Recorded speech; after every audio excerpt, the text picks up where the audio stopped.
আসসালামু আলাইকুম রহমতুল্লাহি ওয়া বারাকাতুহু। আশুরার 10 তারিখ শুক্রবার দিন কিয়ামত সংঘটিত হবে, এটা সহিহ হাদিস দ্বারা প্রমাণিত নয়। হাদিসটি দুর্বল এবং জয়ীফ।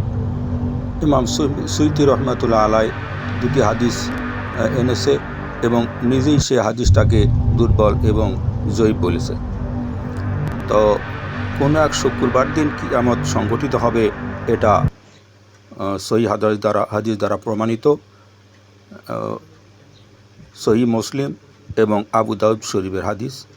আপনারা এই হাদিসগুলো মিলায় দেখবেন, অবশ্য হাদিসগুলো সত্য। ধন্যবাদ। ভিডিওটি দেখুন, লাইক কমেন্ট শেয়ার দিয়ে সবাইকে দেখার উপযোগী করে দিবেন, আশা রাখি ইনশাআল্লাহ।